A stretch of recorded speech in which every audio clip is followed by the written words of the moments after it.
শুভ দুপুর। আজকে রান্না করব দেশি কই মাছ দিয়ে আলু দিয়ে।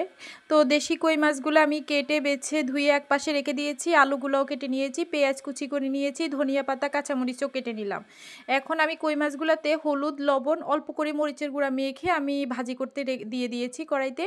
আর কড়াইতে আমি বসিয়ে দিয়েছি পেঁয়াজ কুচি আর কাঁচামরিচ, একটু লবণ দিয়ে লাল লাল করে ভাজি করে নেব।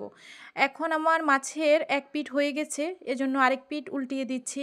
কই মাছ বেশি ভাজবো না, তরকারিতে বেশি ভাজলে ভালো লাগে না, হালকা ভাজবো।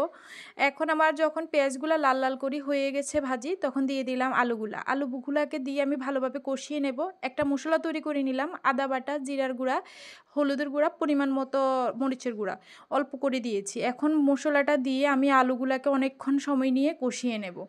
আলুর তরকারি যত কষানো হয় ততই মজা হয়। আলুগুলা যখন কষানো হয়ে গেছে দিয়ে দিলাম পরিমাণ মতো ঝোলের জন্য জল। ঝোলটা যখন ফুটে গিয়েছে দিয়ে দিয়েছি 2টা টমেটো। টমেটোটা হালকা নরম হয়ে এসেছে যখন, তখন দিয়ে দিলাম আমি কই মাছ ভাজা, যে কই মাছগুলা দিয়ে বেশিক্ষণ জাল দেব না।